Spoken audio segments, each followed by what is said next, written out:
So, opportunity landed in the form of a WhatsApp asking me if I wanted to help launch a soda brand. Here's how it went.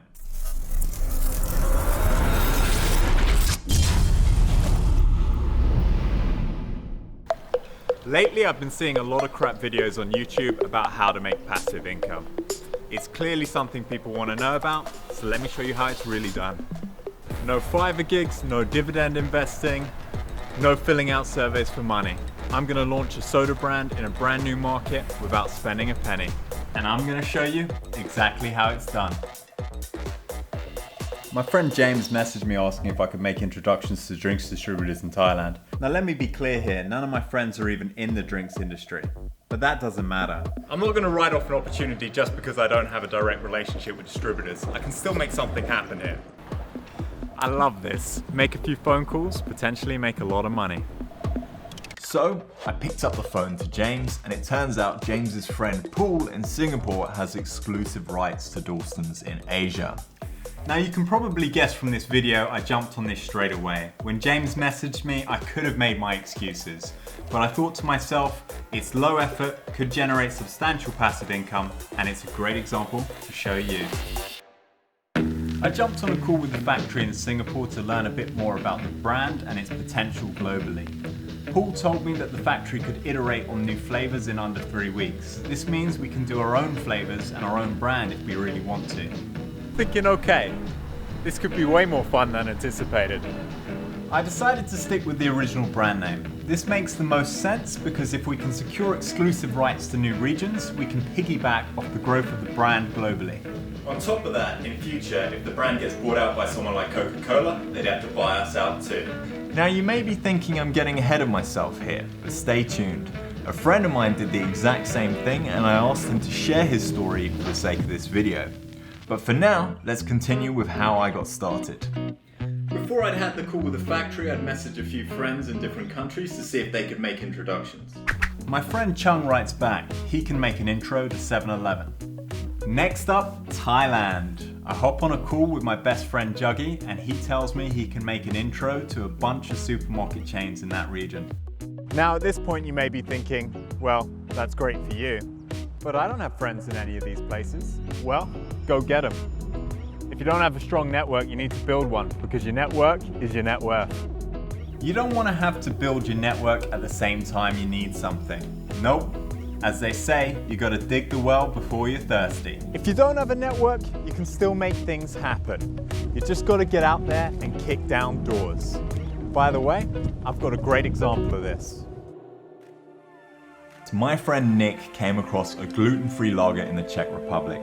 He went straight to the brewery owner, negotiated rights to the UK market and launched it in the UK by banging down doors.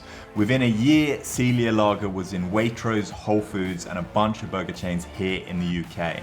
I actually asked Nick if he would share his story for the sake of the video and here it is. Oh wait, before I share Nick's story, let me show you a magic trick.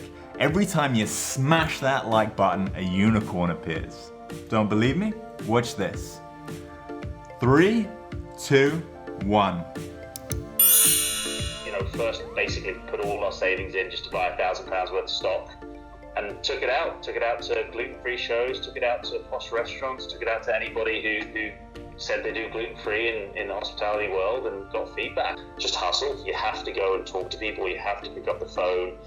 You have to trust your product. Used to just give away samples, no one's charging, just started knocking on people's doors. From there we got Waitrose, that was the big one. Once you get Waitrose, Tesco, people like that fall in line and then distributors and everybody wants to start listening to you. That's the big thing that I found. If you put yourself out there, people are generally very nice, very positive, very helpful, particularly if you are as well. And someone just introduced us and said, look, I think this will be a really good brand for you and I happen to know the buying director and I'll let me introduce you. Were you full-time or were you still doing the R&D tax credits? Never ever full-time. Always 1 to 3 jobs. Back to my story. Finally, there's Israel. I left this one for last, but it actually proved to move the fastest. My brother-in-law Tom is a celebrity chef and restaurateur. Now, believe it or not, this wasn't the first region I thought of, but it's family. So if I can take advantage of that, why not? Getting hold of him is a pain as he never answers his phone, but a quick threat to release some incriminating photos to the press and he's quick to respond. Oh, fuck off, Hamilton. Let's get dressed for the evening. I explained the concept.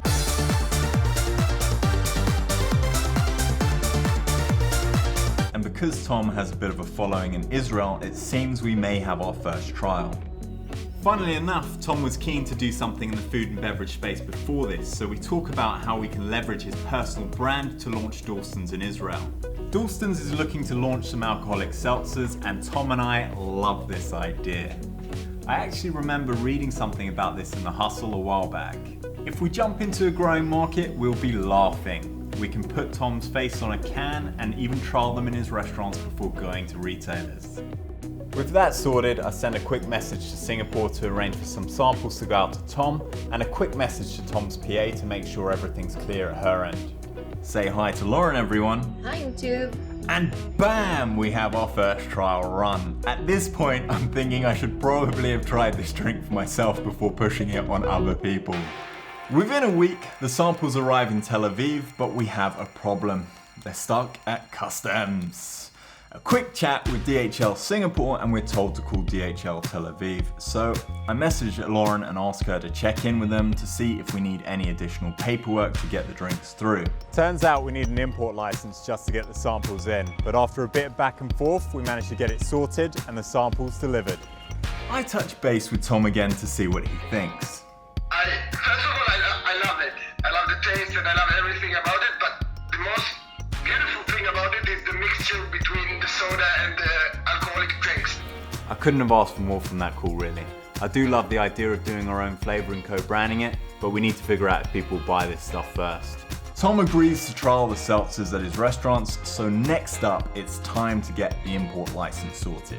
I drop Lauren a message and she gets started on the application. Now, there's no guarantee that this will go any further, but the effort it took to put together the first deal is nothing compared to its potential. I know I shamed passive income videos at the start of this, and now I seem to be doing a lot of work for nothing, but here's the thing.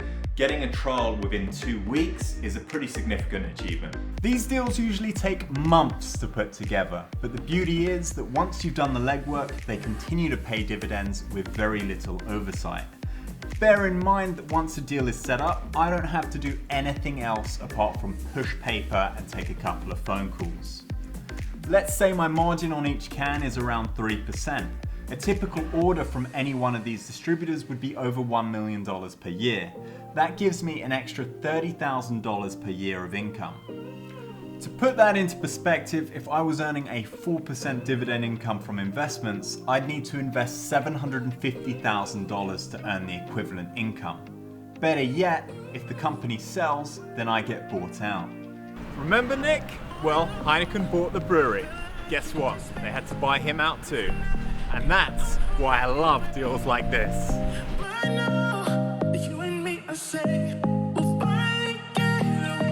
A lot of you might be watching this video thinking you can't do exactly what I just did. Well, let me share this awesome quote from Steve Case, co-founder of AOL. You shouldn't focus on why you can't do something, which is what most people do. Instead, you should focus on why perhaps you can and be one of the exceptions. In other words, don't make excuses, just fucking do it. If you enjoyed this video and want to find out what happens next, then smash that like button and make sure you subscribe to my channel. I'm going to be making a follow-up video to share how things progress in Israel and the other countries I set up. That's a wrap.